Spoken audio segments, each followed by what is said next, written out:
Essa é uma aula teórica onde vamos estudar os elementos que são fundamentais para a produção de uma imagem em 3D para arquitetura. São eles a iluminação, a luz, a câmera e o render.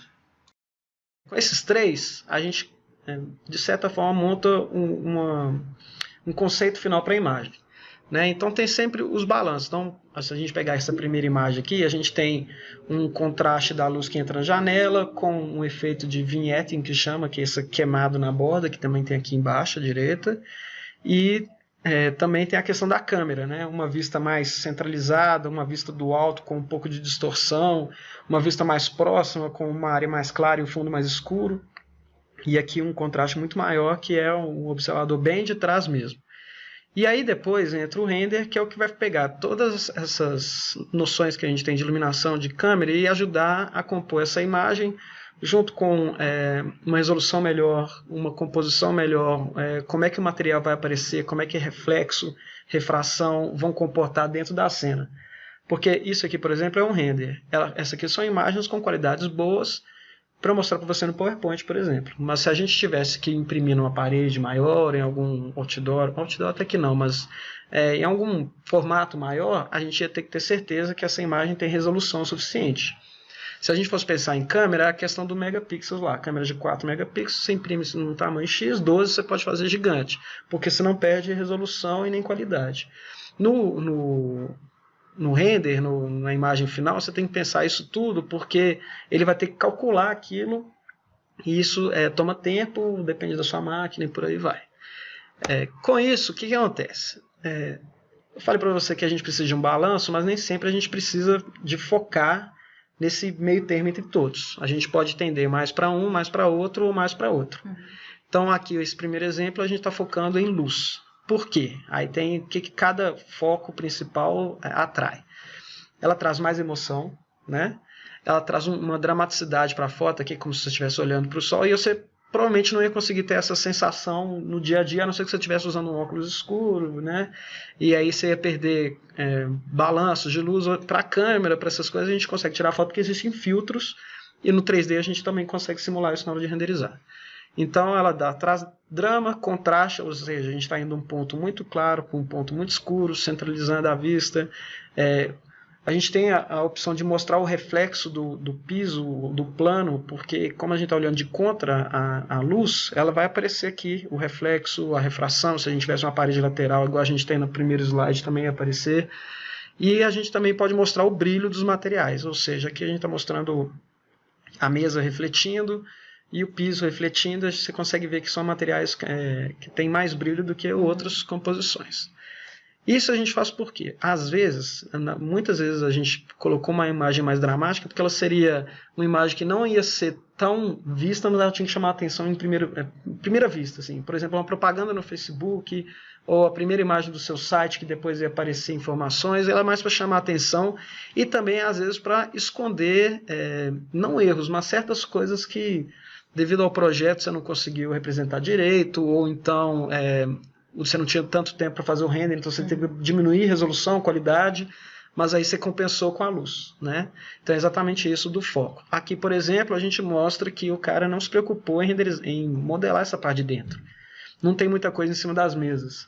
O material da madeira ele está legal, mas ele ainda poderia ser melhor. Ele não está passando toda a realidade que ele pode trazer. A gente não tem um horizonte certo, é como se estivesse, sei lá, num prédio com 50 andares e estava lá em cima, então você não vê nada, né? Ou então se tivesse, sei lá, com uma praia, enfim, ele tentou dar um reflexo aqui, mas o horizonte não está perfeito, só que com essa luz a imagem ficou linda, né? Então esse é o conceito de balancear a luz. Se a gente fosse balancear para a câmera, a gente tem várias opções, eu coloquei duas aqui, que é a câmera focada e a câmera aberta. A câmera focada, o que a gente consegue fazer? Foco.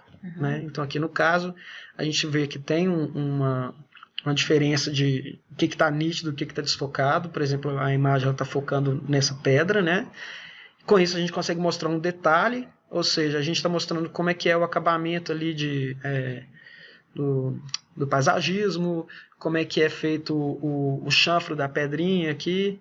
A gente consegue dar contraste, porque a gente vai estar lidando com planos de fundo diferentes. Então a gente tem o primeiro plano que a gente vê que está desfocado, a gente tem o meio e a gente tem lá atrás também que está desfocado. Então a gente consegue trazer esse tipo de contraste de profundidade também.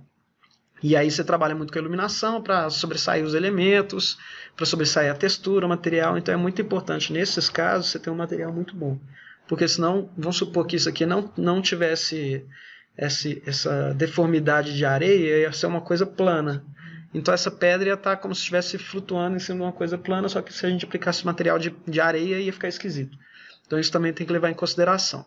E é a questão do destaque, né? Do foco do destaque quando você quer trazer atenção para uma mesa, para uma toalha, para um elemento da sua câmera. Ela não é muito utilizada para arquitetura, a não ser que o cliente ou você tenha interesse de mostrar um elemento específico. Ou seja, um arquiteto de interiores que pediu uma imagem para você, ela quer vender a cadeira da imagem e o resto é meio para compor. Aí você coloca a cadeira em primeiro plano com um foco nela, mas provavelmente você vai fazer depois uma imagem do ambiente inteiro.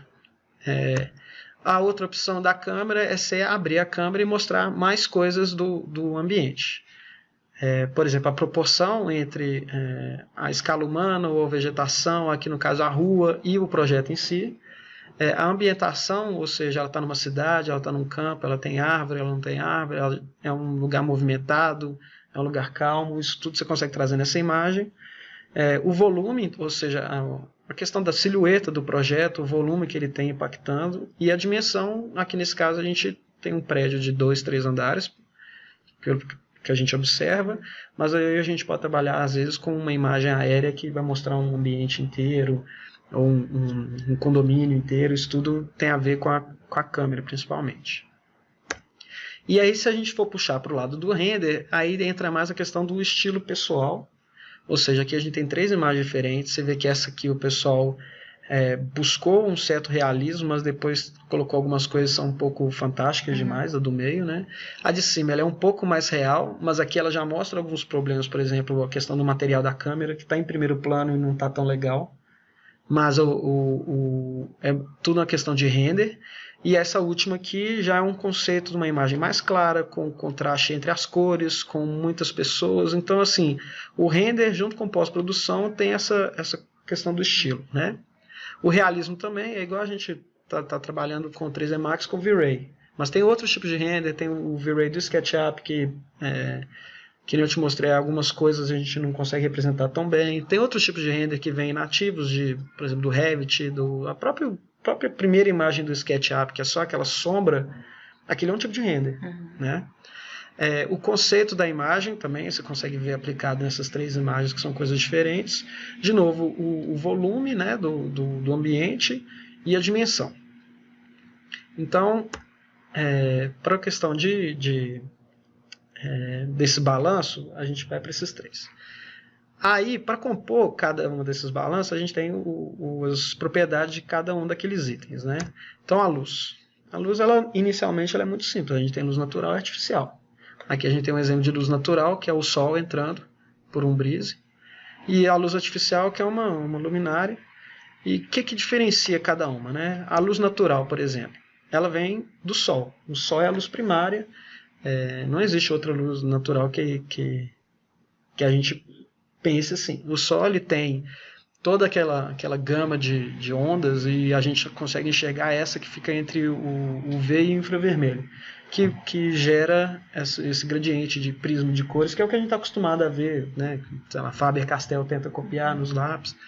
E a partir daqui a gente consegue depois trabalhar com saturação, a força que ela vai apresentar, a distância entre o branco e o preto dentro delas.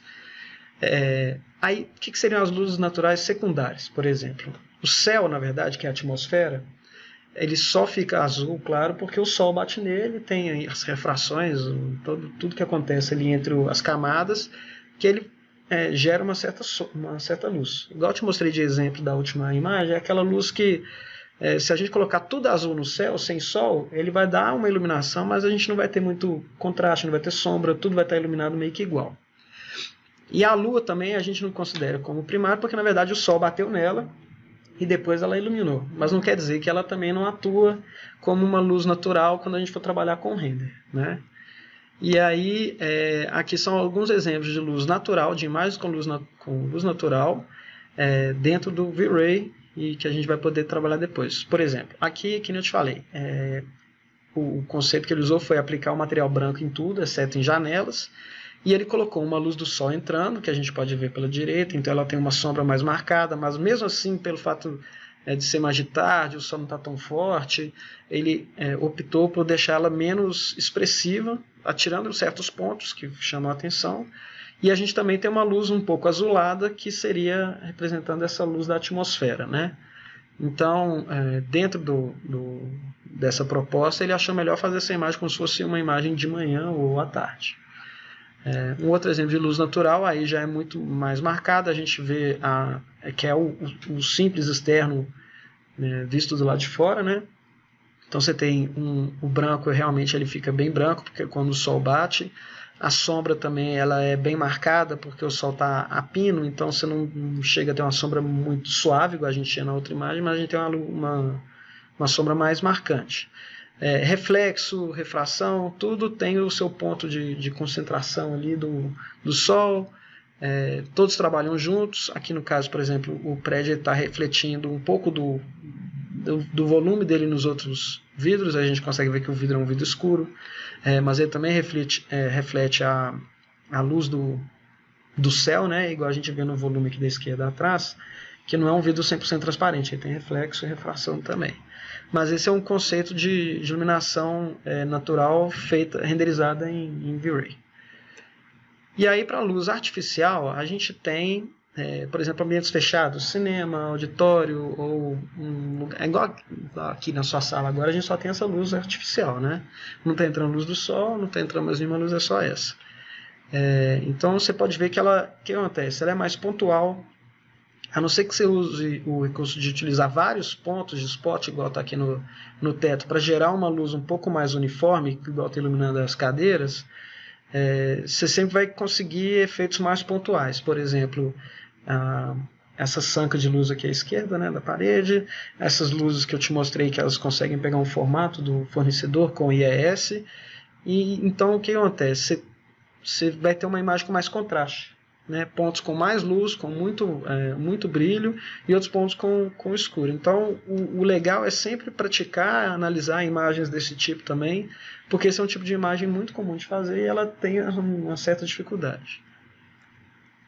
Aqui é um outro exemplo de luz artificial. Apesar da gente ter uma leve iluminação da atmosfera, que é esse azul muito escuro, dá para ver que reflexo, brilho, refração, tudo tem a ver com o que está sendo artificial, né? Por exemplo, a gente tem essas lâmpadas que vão iluminar de certa forma o corredor, mas a gente também tem essas luzes imagina que vocês outdoor lá em cima, que está iluminando o prédio lá no fundo. Então, assim, existem imagens externas que você vai às vezes usar só artificial, porque ou você optou para a sua lente ter uma abertura que não deixa entrar a luz da atmosfera, mas o resto das luzes é muito forte. Tá? E aqui, por exemplo, aqui é um outro exemplo, só que interno agora, exatamente mostrando essa questão da luz artificial como um elemento de design, marcando, iluminando só o que você quer mostrar. O cara nem se preocupou em modelar direito o que está atrás da câmera ou na frente, por causa de reflexo, que não precisa preocupar. E aí depois a gente vai falar dessas tonalidades para a imagem interna e externa. Mas o que é o segredo final disso tudo? É saber balancear o que a gente vê de imagem interna, artificial, iluminação artificial com iluminação natural. Aqui são alguns exemplos de luz artificial que a gente tem. O fogo é uma delas, foi o primeiro de todos, né? Ele não é natural, porque ou se cria ou se manipula. Temos lâmpadas diferentes, tipos de lâmpadas, incandescente, halogênea, fluorescente, temos o LED, tem equipamentos eletrônicos, por exemplo, se a gente apagar a luz agora, o meu computador vai gerar uma certa luz aqui, né? Na minha tela é de LCD, mas tem luz por trás. Com isso, o que acontece? Cada uma vai ter uma potência, vai ter uma informação que ela gera, é o watts da lâmpada, e tudo isso a gente até consegue simular no 3D Max também. Mas como o render é muito uma questão de estilo seu, nem sempre a imagem vai ficar bonita com a lâmpada que, sei lá, o cliente falou que é. Aí você aumenta um pouco, você conversa com ele, fala, olha, eu tô achando que tá um pouco escuro para essa lente, para minha imagem eu vou aumentar a força, mas a especificação tá ok, enfim, você vai conversando com ele, né? E aqui a gente tem exemplos de imagens que misturam tanto o artificial quanto o natural. No caso aqui a gente tem muito mais artificial, mas a gente precisava de trazer essa iluminação natural para o contexto externo. Nem que seja leve, a gente tem um prédio com luz apagada e outro com luz acesa. Ou seja, a gente consegue chamar atenção para o conceito do projeto, mas não deixa de compor a cena em si. Aqui é um outro exemplo, já mais claro, mas que a gente tem uma janela, a cortina está fechada, né? Mas ela deixa passar um tanto bom de luz, então ela já vai iluminar um pouco, só que ele quis mostrar como é que funciona o luminotécnico do projeto, então ele acrescentou sanca, acrescentou abajur, acrescentou essas dicróicas nas paredes laterais, e isso tudo fez a cena ficar clara, independente de qualquer outra coisa, mas essas cenas, só com essa janela, provavelmente a gente já conseguiria enxergar muito do ambiente, né? Aqui já é um outro estilo, aí ele colocou farol do carro para dar uma cara mais moderna para a imagem, né? Colocou a iluminação do sol mais dramática, pegando justamente o reflexo do prédio, acendeu as luzes internas dos prédios aqui, mas ainda tem uma atmosfera, mesmo seja uma atmosfera dramática também, né? Com chuva e tudo mais, que vai refletir no piso, nos espelhos. E aí o que ele conseguiu fazer? Ele colocou um piso como se tivesse acabado de chover, e o céu dele tá chovendo, então a chuva já passou, mas ainda está lá no fundo, tá vendo? Então ele ainda conseguiu, além de compor luz, câmera, ele ainda criou uma história para a imagem, que é importante também, mas a gente vai falar mais para frente. E aqui é uma cena muito legal, que é como se fosse um pouco interno, um pouco externo, mostrando os dois conceitos de novo. Então nem sempre a luz de fora que vai iluminar lá para dentro, a luz de dentro também tem efeito na imagem de fora. Só que você tem que balancear isso com as câmeras, com a luz e com o tipo de renda que você está querendo fazer também, porque normalmente à noite você está trabalhando com a câmera que vai, se você quiser pegar mais luz, por exemplo, eu quero mostrar, deixa eu voltar nessa aqui, eu quero mostrar a luz desse prédio aqui pegando, só que a atmosfera está com pouca luz. Então eu vou ter que fazer minha câmera receber mais luz para poder mostrar. Corre o risco da minha luz interna estourar, que é o brilho muito mais forte do que a gente precisa. Então aqui a gente até vê um pouco disso no sofá, mas com isso o cara conseguiu trazer essa sensação do reflexo, da sombra dos objetos internos para a área de fora, e a mesma coisa acontecendo do lado de fora para dentro, com brilho, refração. E aqui é a última, que é o que eu te falei até que ponto que a gente consegue chegar de balanço entre luz, câmera, para poder fazer uma imagem bonita. Aqui no caso a gente está com uma imagem, se a gente não tivesse luz artificial, ela seria bastante escura, a gente não ia conseguir ver todos os detalhes, mas ela tem esse efeito mais claro na parte de cima, que daria a luz suficiente para mostrar a forma do objeto. Então, se ele fosse fazer só com a luz da atmosfera, ia ficar uma imagem fria, mas ia mostrar do mesmo jeito, só que aí com o balanço de cor e com essas luzes artificiais, ele conseguiu trazer mais detalhes para o projeto também. Beleza. Aí com isso tudo a gente já falou da luz, agora a gente vai falar da câmera. Que eu te falei, a câmera a gente conversa muito com a luz, né? Todas são proporcionais, às vezes inversamente proporcionais, uma propriedade se aumenta para a outra se diminui da luz, ou as duas andam juntas. A câmera, como é que ela funciona? Isso aqui já pensando muito na questão não só do 3D, mas de fotografia e de tudo mais. Ela tem propriedades físicas, mas a gente também tem as câmeras digitais. Dentro do V-Ray ele deixa você trabalhar com câmera física normal. Câmera física ela tem vários subpropriedades que conversam entre si. A primeira, depois das câmeras, né, a gente tem os efeitos que podem ser aplicados ou com, por exemplo, colocar um flash diferente na câmera que demore mais para tirar a foto, então eu consigo tirar uma foto iluminando mais o fundo, ou então um filtro que me deixa tirar uma foto no pôr do sol sem estourar o resto da imagem. E a composição é assim, como tirar o maior proveito do que eu estou mostrando na minha foto, seja mostrando um ambiente maior, ou seja, mostrando um objeto só, igual a gente viu naquele exemplo da pedrinha lá. Entendi. Né? A propriedade física dela, que eu te mostrei agora há pouco, a gente tem a principal física mesmo, é a questão das lentes. Então aqui a gente tem um exemplo da 35 até 210. 210 seria aquelas lentes mais longas. Você pode pensar aquele pessoal que tira foto de futebol com close, tem as lentes gigantescas, elas vão até, sei lá, 400, né? E aqui ela do 35 você pode ir para baixo também, você pode chegar a 12, só que ela quanto mais abre, mais distorce o ponto de fuga. Então depois a gente vai ver isso aqui também. Então olha só, é como se fosse um zoom digital, mas ele é feito através de lentes. Do 35 para o 70 você teria um zoom de 2 vezes, para o 105 seria 3 vezes, e por aí vai, é proporcional. É como se você viesse, pegasse um pedacinho da imagem aqui e expandisse para lá, como se fosse proporção de 2. Isso aqui é baseado numa lente de 35mm, que é o padrão que a gente vê em câmeras, porque existem outros padrões ainda. Para filmagem, isso tudo varia um pouco. Aqui é um outro exemplo já mostrando desde o 8 até o 800. Então é a mesma imagem, quer dizer, a mesma cena, né? E vai mostrando o zoom. Só que a gente consegue ver também, aqui, ó, como é que a imagem fica distorcida, tá vendo? Ele pegou todo esse ambiente da segunda imagem e encaixou dentro de uma esfera, ou seja, ela deu uma distorção esférica na imagem.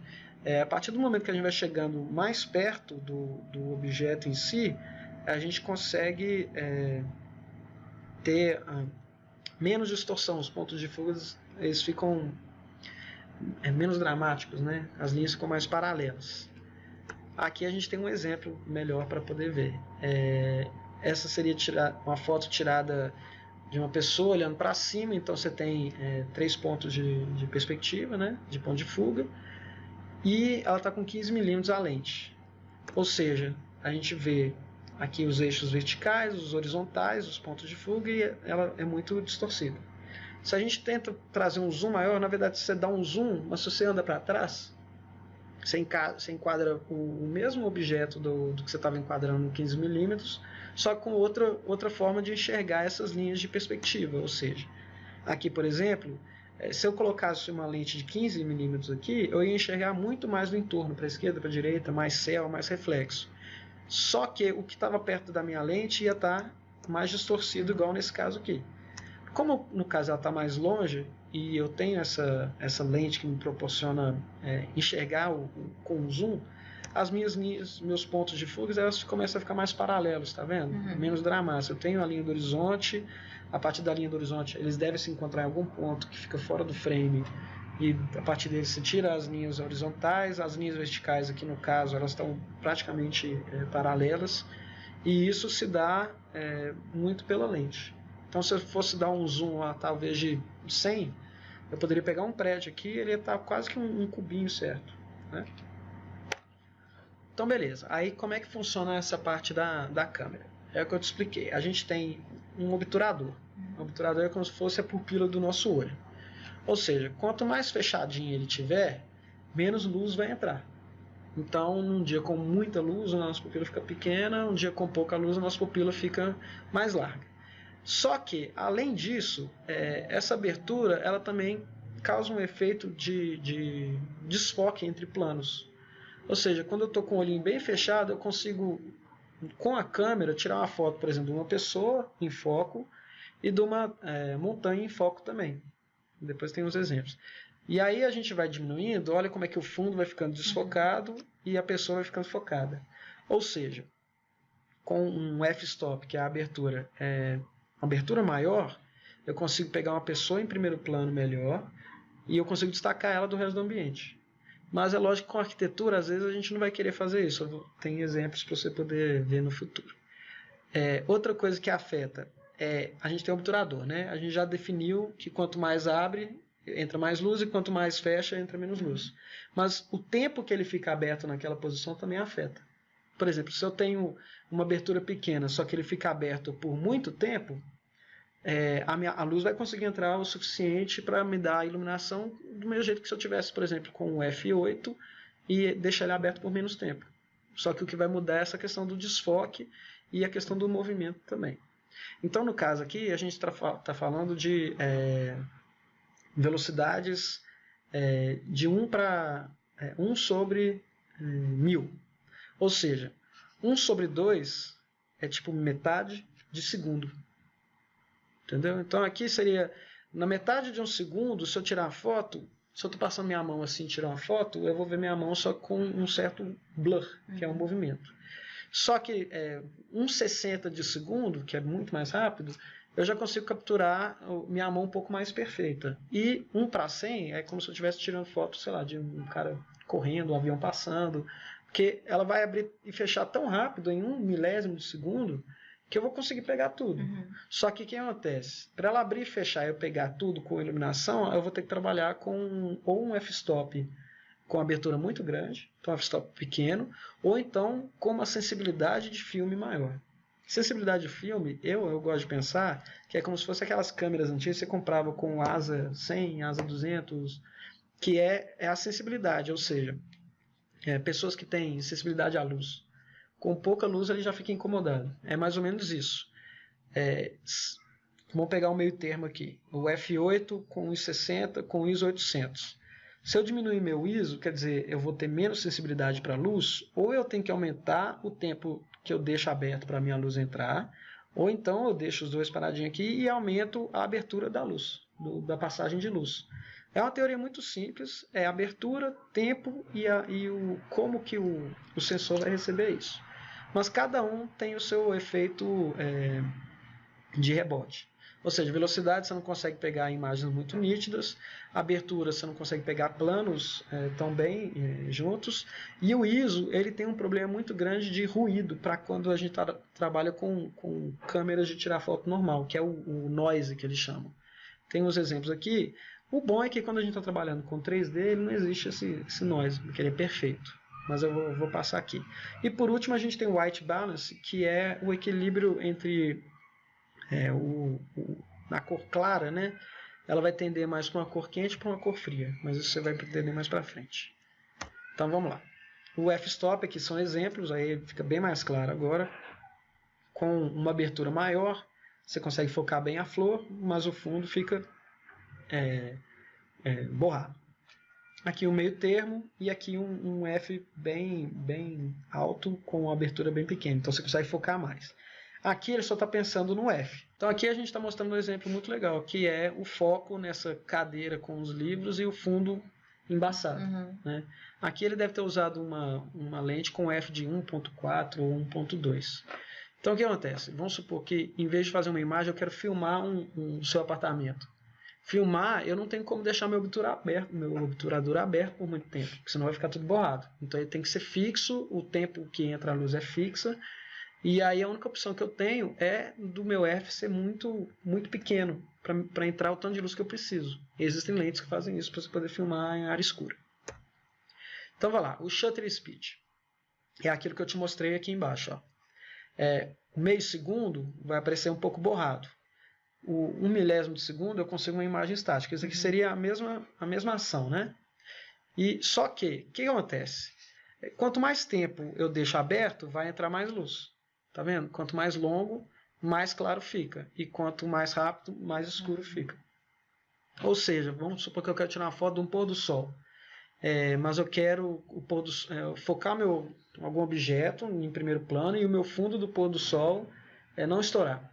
Então eu vou deixar um frame stop baixo para poder fazer o desfoque, mas eu vou fazer um shutter speed muito rápido, porque aí eu não deixo a luz do pôr do sol entrar muito.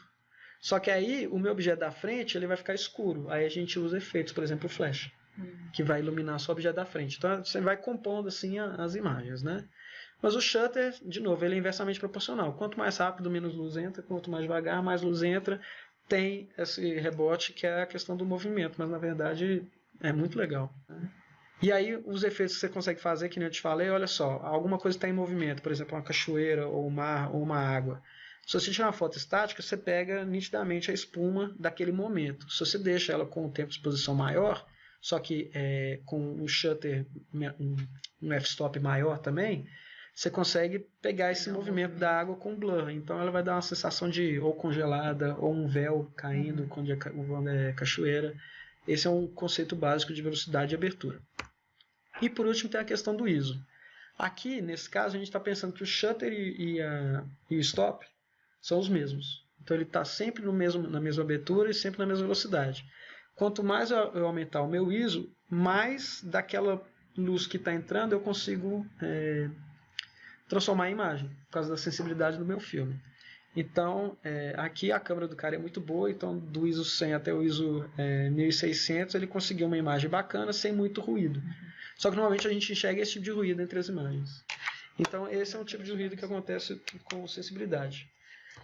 Que nem eu te falei, o bom é que quando a gente trabalha no 3D a gente não tem que passar por isso. Mas você vê que sai bem granulado. Quando você vai tirar foto ou filmar, eles falam que o ideal é você manter o ISO no 100 e conseguir fazer o resto dos ajustes todos entre velocidade e abertura.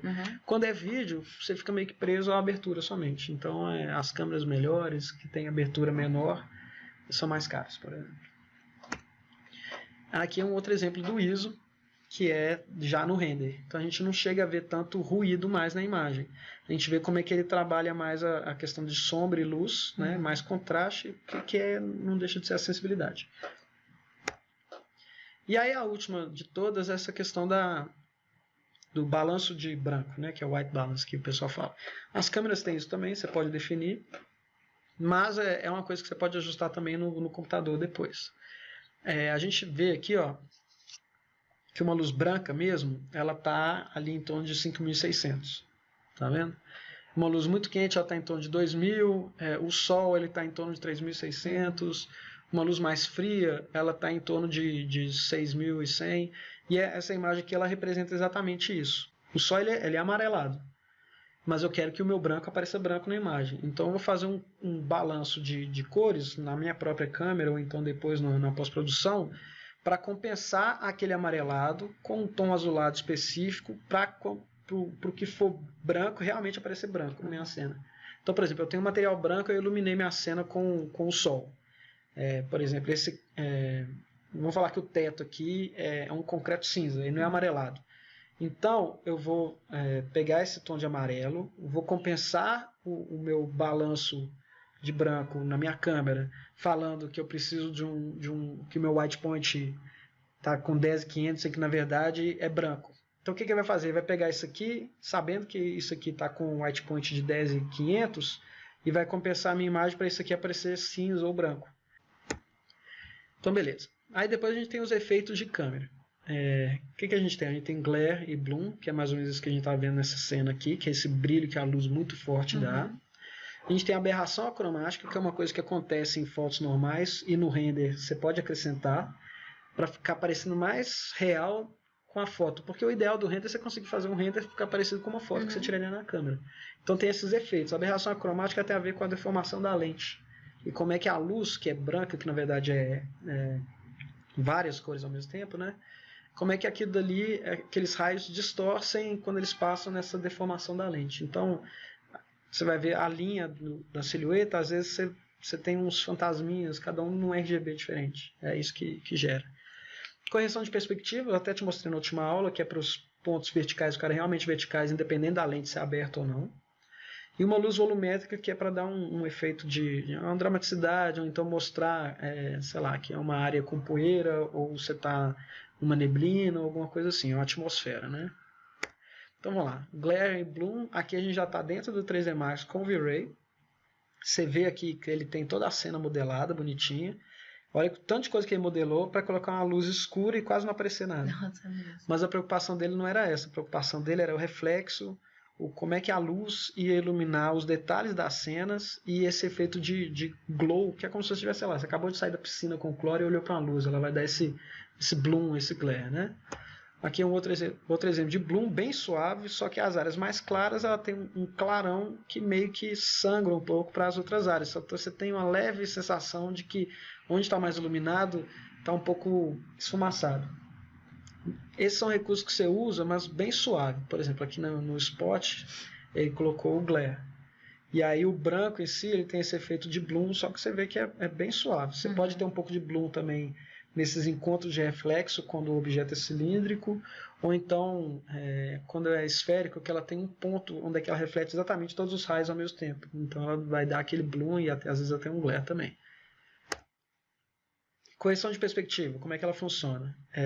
Quando a gente está com a lente muito aberta, e principalmente o ser humano tirando foto de alguma coisa para cima, você tem 3 pontos de fuga, né? E com isso, a gente precisa de ajustar, às vezes, a imagem para poder mostrar melhor a arquitetura. Aqui, no caso, nem está 100% a correção de perspectiva, mas já melhorou muito mais. Você começa a enxergar melhor o ambiente, sendo que é a mesma imagem. Tá?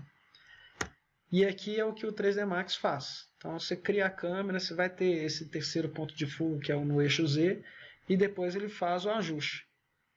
O que tem que tomar cuidado é que quando ele faz esse ajuste, os outros pontos eles ficam mais dramáticos.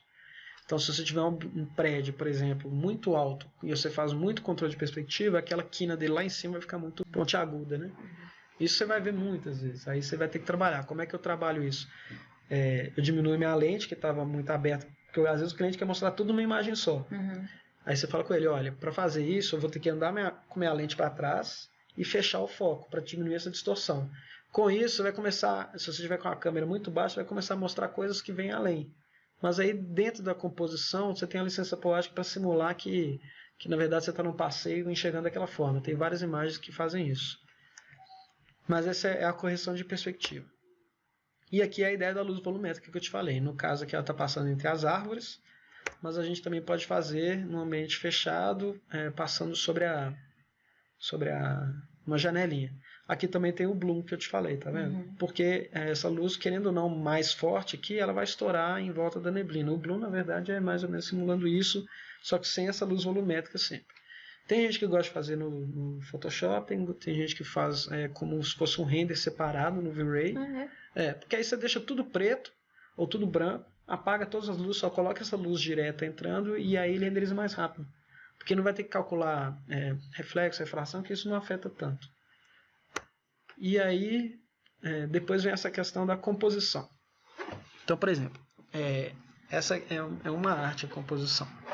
Você está com a câmera, você já sabe usar todos os recursos, você já sabe o brilho certo, a abertura certa, e aí chegou na hora de tirar a foto do lugar. O que você precisa de trazer? No caso, a gente pensa em 3D, então o realismo do material ele é importante. Mas essa diferença de planos também é importante. Por exemplo, aqui a gente entende perfeitamente que existe uma parede curva na frente que a cozinha vem depois. Mas ao mesmo tempo a gente vê que existe um vasinho de planta à esquerda aqui que está fora de foco. Então essas são diferenças de plano.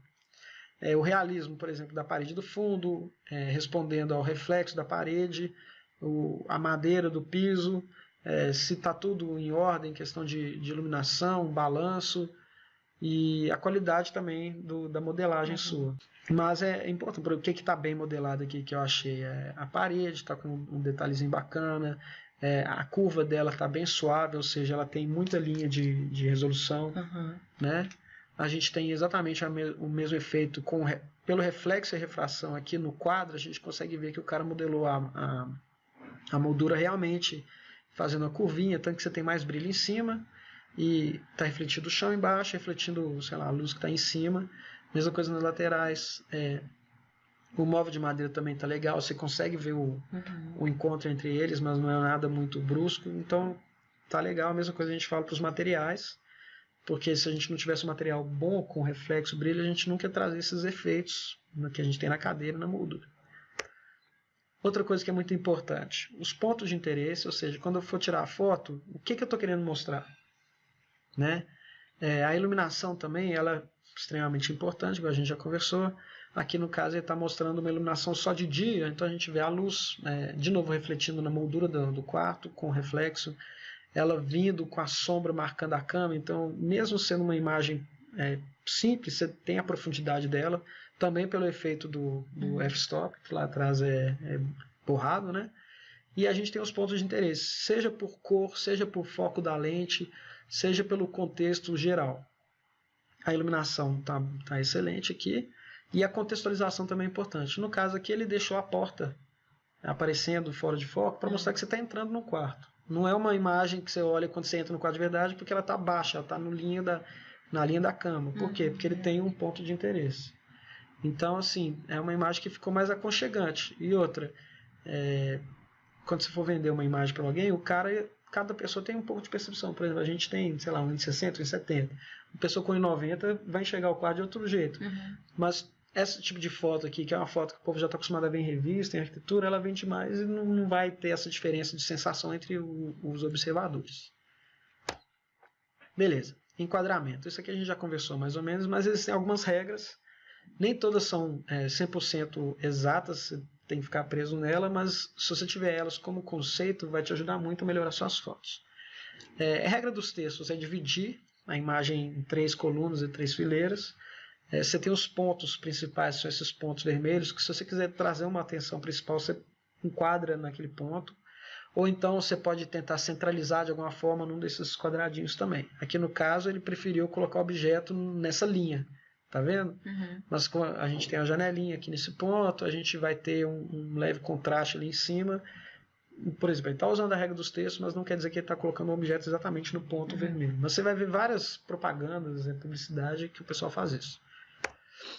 Um outro conceito legal é a simetria. Estou olhando de frente, é um projeto de arquitetura, boa parte do projeto de arquitetura tem simetria. Aqui no caso ele tem mais ainda, porque tem uma escada simétrica dos dois lados, então para fazer o render ele optou por fazer uma imagem vista de frente mostrando simetria. O que a gente vê aqui? Ele não quis mostrar a parte de dentro da casa, então ele colocou cortina em tudo. O que é importante? Cada cortina pode ser até 1 ou 2 modelos diferentes, só que elas aparentam ser diferentes. Só como a luz bate só de um lado, elas não vão parecer tão reais. Isso é quem trabalha a gente enxerga.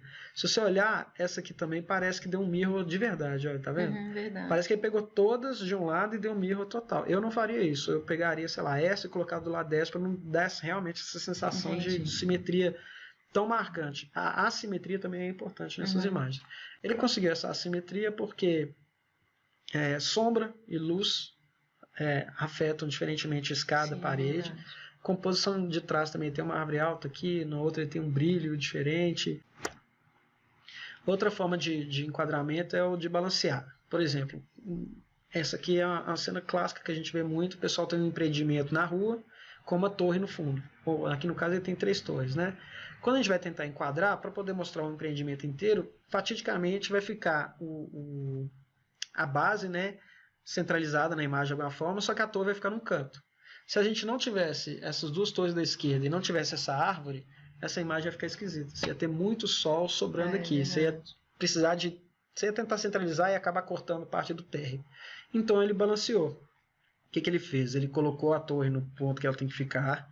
Ele equilibrou inversamente com elementos que trazem a atenção de quem está observando. Ou seja, a gente tem um carro, um cara com uma roupa mais colorida, uma árvore em primeiro plano.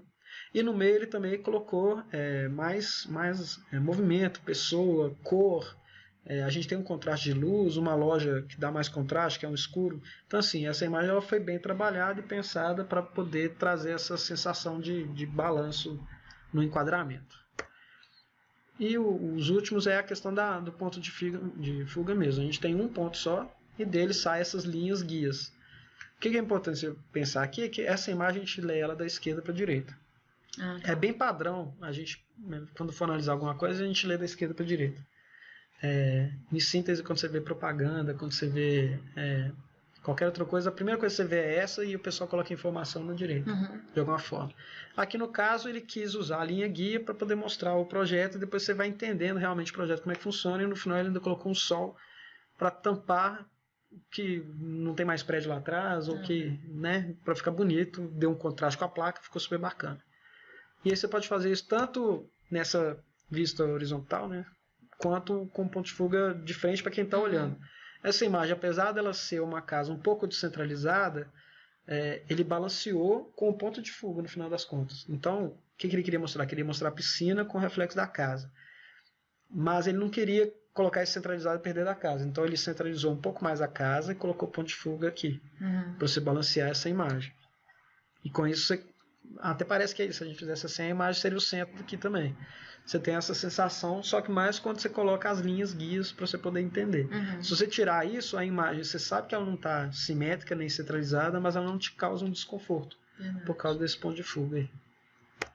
Ok, e aí a última, que é ela é bem mais complicada de entender, mas isso aqui existe em tudo quanto é coisa para ver. Natureza tem essa proporção áurea e tudo mais.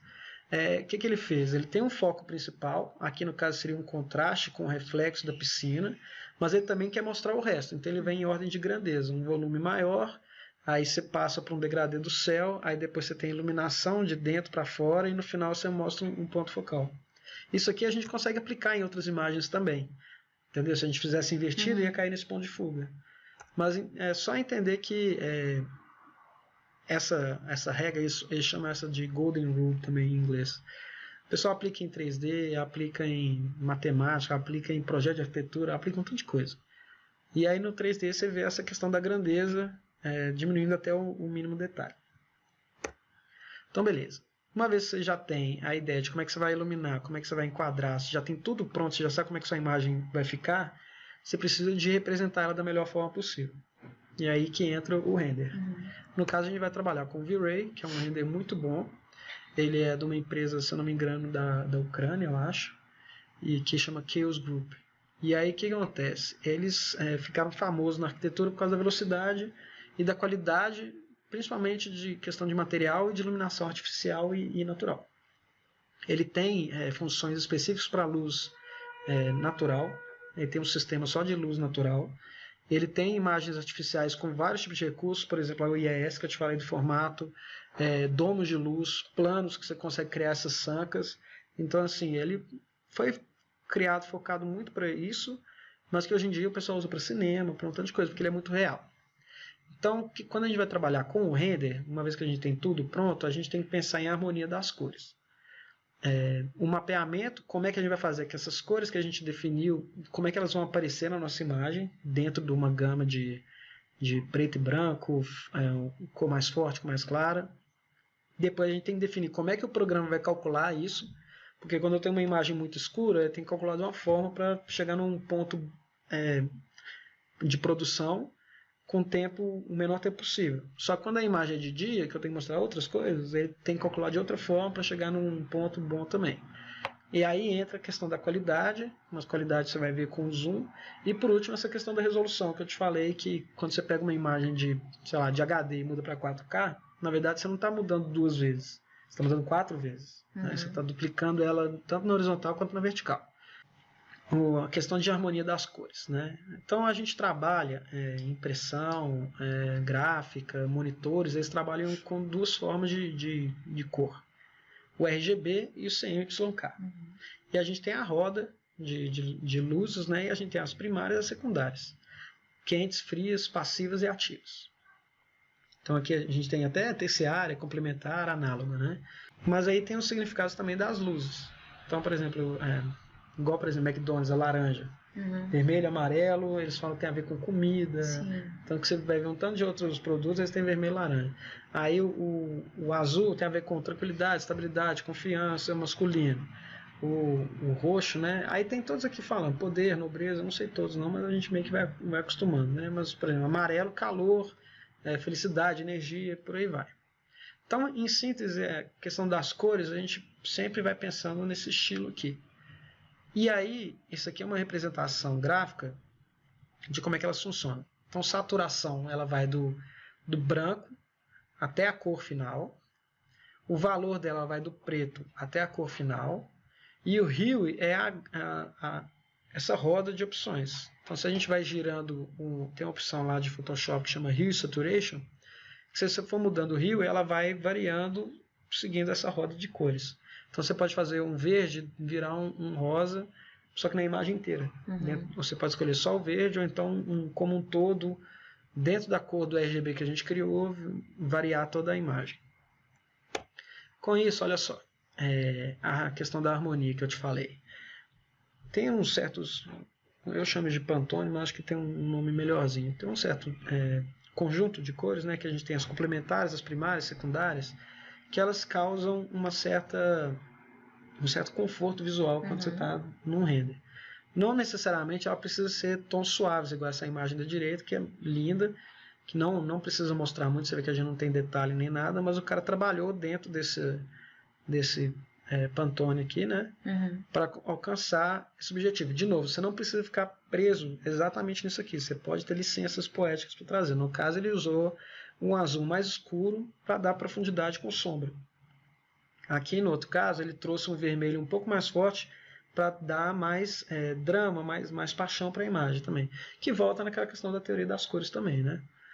Então, essa aqui, por exemplo, a gente vê que o céu ele tende a esse azul mais escuro. Os pontos mais claros de luz, a água, ela tende a um azul mais claro. As imagens mais quentes, elas giram em torno desse laranja e a gente ainda tem esse vermelho que ele quis trazer.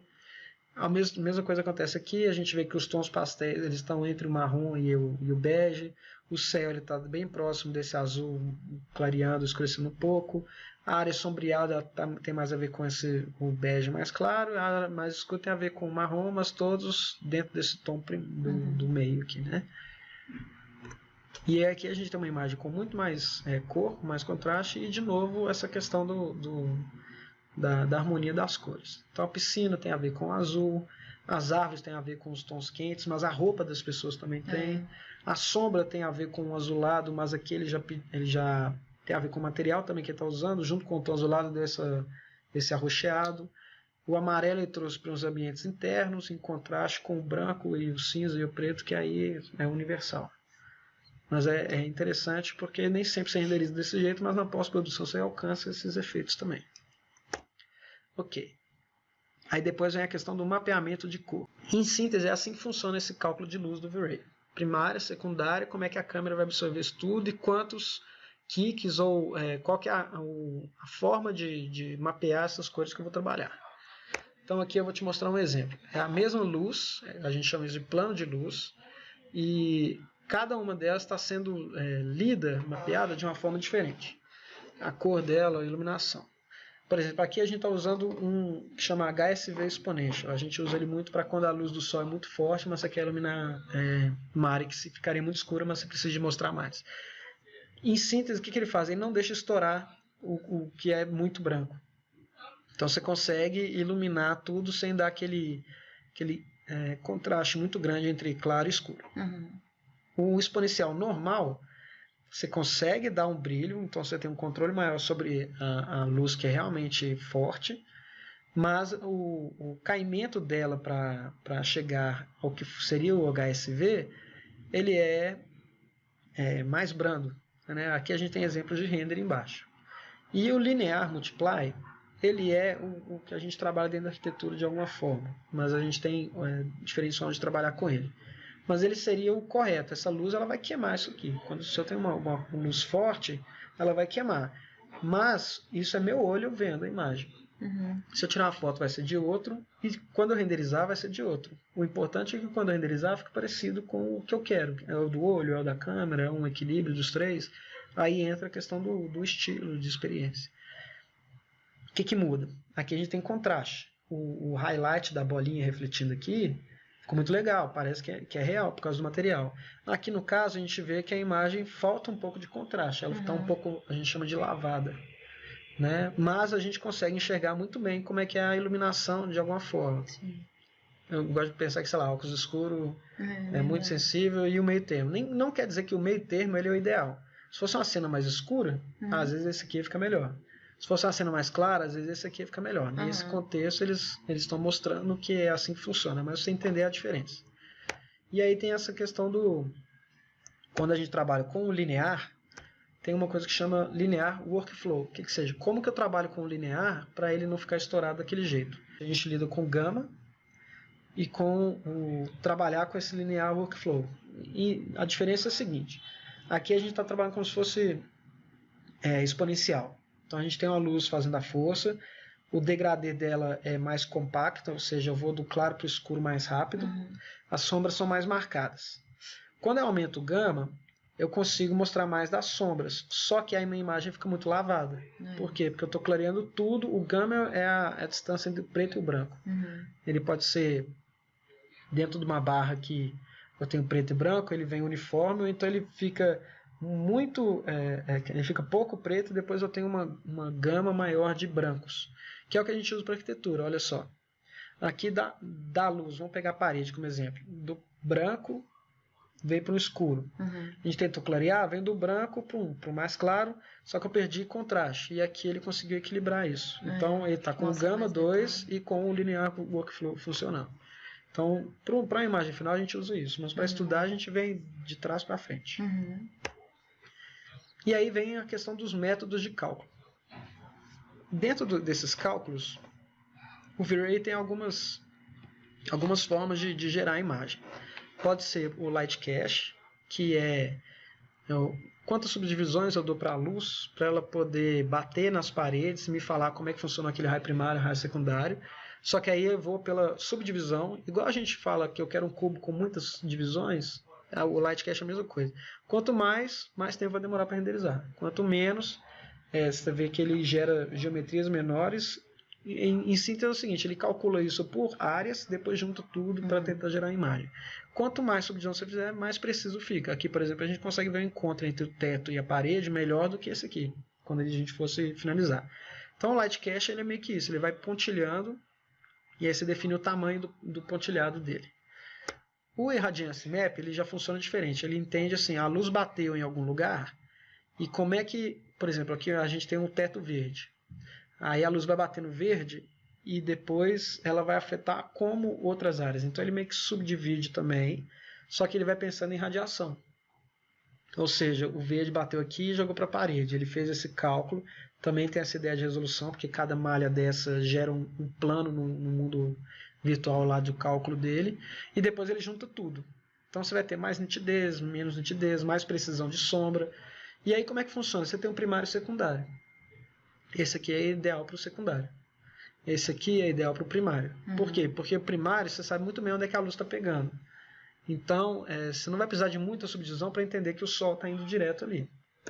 Mas você precisa entender depois como é que o Sol voltou para o resto do ambiente. Então você usa esse aqui, que é umas formas de cálculo para misturar os dois cálculos e fazer a cena final. E terceiro, a gente tem o Brute Force. Brute Force é o seguinte, é a força bruta da luz.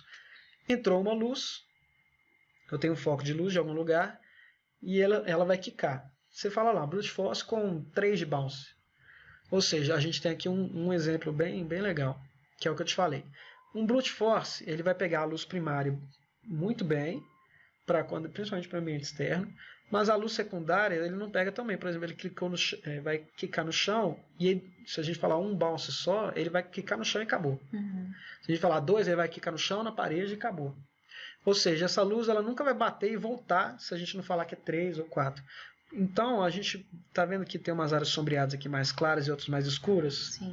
Você dá esse contraste. Só que quando é cena externa, você quer mostrar o prédio, a área escura, você não precisa dar esse contraste mesmo na foto externa, aí acaba que esse aqui é o mais rápido. Cada um deles a gente vai entender como é que usa, mas em síntese é isso. Externa mesmo é essa, luz interna entrando, a gente vai de Light Cache com Irradiance Map e por aí vai. Aí depois tem a qualidade. Mesma ideia de subdivisão, tá vendo? Só que aqui é a qualidade de como que ele vai gerar a imagem, como que ele vai gerar o material. A gente tem um material reflexivo e ele tem uma subdivisão relacionada a como que ele vai calcular o reflexo. E aí, olha só, aqui ele está com baixa subdivisão, então o nosso reflexo ele fica um pouco granulado, tá vendo? Com mais subdivisão ele fica um reflexo mais bem feito, e isso afeta diretamente na qualidade. Se a cena for muito complexa, você tem que aumentar essa subdivisão e ela vai demorar mais o render, porque senão vai ficar o piso com reflexo horrível, por exemplo. Só que tem certos materiais que isso aqui não é ruim. Entendeu? Se você quer, por exemplo, tem uma imagem que eu mostrei da cozinha, que é como se fosse um MDF fosco, só que ele tem um leve brilho, só que ele também tem uma textura. Você quer mostrar mais detalhe da textura, isso aqui tem mais a ver. Né? Então, às vezes, você usa esse recurso contra o tempo. Né? Mas tem que ter um balanço bom também. E aqui é uma outra forma, a gente tem diferentes tipos de definir como é que ele vai calcular essa qualidade. Aqui ele está usando um método que tem muito a ver com a iluminação global, que ele entende que vai acontecer, chama quase Monte Carlo, QMC. Então ele está colocando sempre em normal, ficou parecendo ISO, né, um certo balanço de ISO, super sampling, que é, sei lá, 10 vezes mais, e aí com esse cálculo QMC sampling. O V-Ray tem o próprio dele. Isso aqui é mais do Max. O do V-Ray já tem o próprio que vai entender como é que ele funciona e ele vai aplicar isso para o render dele. Então aqui, toda vez que lança um V-Ray novo, a gente vai poder estudar um pouco e ver, eles lançaram uma forma melhor. E aí, beleza.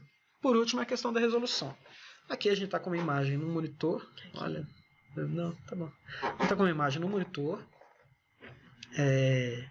Vamos supor que eu renderizei em 3000 por 4000. Se eu desse um zoom na minha imagem, eu ia conseguir ver alguns detalhes ainda, né? Porque essa imagem, na verdade, ela é grande, eu só estou representando ela pequena no monitor. Se eu fizer uma imagem que o tamanho dela é pequeno, ela é ideal para o monitor, e eu quiser imprimir em algum lugar, eu vou perder resolução. Tá vendo? Uhum. Então ela vai ficar borrada. Então isso depende muito de como é que você está trabalhando com a imagem. Tem que saber direito o tamanho. Tem os padrões para impressão em A3, que é o que normalmente o pessoal usa, mas se o cara quiser para outra finalidade, precisa de aplicar. E aí, para resolução também, a gente tem como é que o render vai pegar todas aquelas informações que ele trouxe, que ele calculou, e vai jogar numa imagem específica. Além da gente definir o tamanho, ele também tem que definir essa questão do anti-aliasing, que a gente chama, que é para a imagem não ficar muito serrilhada, Sim. Ele dá esse blur. Só que esse blur ele tem muito a ver com o limite dos objetos, né? A silhueta dos objetos. É lógico, se você tiver uma imagem muito grande e depois diminuir, isso aqui vai ficar pouco perceptível. Mas se você tem uma imagem muito grande também, que o cara vai ver de longe, você não precisa se preocupar tanto com um anti-aliasing tão pesado. Eles andam muito com o tempo de render também. E aí, depois disso tudo, vem a questão da pós-produção. Ou seja, que a gente vai aprender também com o Photoshop. Você pode fazer um render super bacana, que eu tenho luz artificial, luz natural, coloquei os modelos legais e tal, mas falta recurso, sei lá, eu não consigo colocar o glow e o flare no próprio V-Ray. Por quê? Porque eu vou jogar no Photoshop e vou fazer tudo. Nossa, essa imagem foi no Photoshop? É a mesma imagem. Caramba. Ele pegou isso aqui, jogou no Photoshop e fez isso. Que isso? Então o que ele aumentou? Aumentou o contraste entre claro e escuro. Uhum. Você vê que ele nem tinha muito aqui. Ele colocou os brilhos nos carros, ele colocou faixa de pedestre, colocou pessoas, colocou volumetric light, colocou composição dos passarinhos, colocou uma luz que nem existia direito, saindo da janela, colocou mais uma árvore aqui na frente. Enfim, a composição, o que você renderiza e o que você compõe são duas coisas muito diferentes. Agora tem um problema. Você fez isso aqui tudo, funciona para essa cena. Aí você chega seu cliente e fala, muda a câmera um pouco. Você tem que refazer. Algumas coisas você consegue até reaproveitar, mas é muito difícil. Eu imagino que isso daqui seja uma imagem mais conceitual por causa da resolução dela. Tá? Mas você tem que ficar de olho nisso. Tem como você montar. Se for a mesma imagem, pedir só para mudar algumas coisas, você pode fazer ou um processo não destrutivo, que depois você atualiza a imagem de baixo e tudo mantém, ou um processo de remediar. Vamos supor que pediu a janela verde, aí você vai pegar só a parte da janela e jogar em cima dessa imagem e balancear de novo. Dessa aqui, no final das contas. Né? Ou então pedir para tirar o pássaro, ou então, enfim. Tem coisas que você consegue fazer na pós-produção e mudar na pós-produção, ou tirar ou colocar mais. Aí isso aqui é um exemplo que você pode colocar mais, mas tem coisas que você vai precisar de renderizar de novo. Por exemplo, se ele mudasse o projeto, uma janela mudar de lugar, sei lá, colocar algum elemento diferente aqui, provavelmente você vai ter que renderizar de novo. Entendi. Um outro exemplo, um render simples, e aí ele acrescentou cerca, plantinha, uma escala humana com o carro. Tem alguns defeitos também, por exemplo, não tem reflexo do carro no vidro. Né? Mas enfim, colocou um céu melhorzinho, uma montanha atrás, ajustou a tonalidade de verde, mas ele conseguiu fazer o que estava precisando. Ele inclusive criou a sombra da cerquinha no Photoshop. Que legal. Né? E aí vem a questão dos elementos do render. Por exemplo, isso aqui é uma imagem. Né? Essa imagem ela é composta por vários elementos. Uma deles, por exemplo, é reflexo. Só que o V-Ray você consegue salvar só a imagem, só o reflexo da imagem. Mesma coisa, aqui é só a luz do... Acho que essa aqui é só a sombra invertida, para você ter um controle de sombra. Essa aqui são só as luzes artificiais da frente do poste, que você pode aumentar ou diminuir. Aqui é só a luz do sol mesmo. Essa é a imagem original. E essa aqui a gente chama de Render ID ou Material ID. O que é o ID? Seria um número de identidade, que na verdade é uma cor, para cada diferente material ou objeto. Aqui a gente vê, por exemplo, que o piso ele é um material único verde, a grama é um material único vermelho, inclusive aqui na frente vermelho também, vidro é de uma tonalidade, e por aí vai. E você vê que ela ainda tem uma transparência, tá vendo? Que ela está passando por cima da outra, que é o alfa, a transparência. Então, quando você vai no Photoshop, você tem a imagem final renderizada, esses elementos que você joga por cima no Photoshop e alcança esse resultado. Né? Aumentando mais brilho, diminuindo menos brilho, colocando a grama mais verdinha, menos verdinha, e por aí vai. Colocando um fundo que encaixa melhor com a cena. Né? Não, muito top.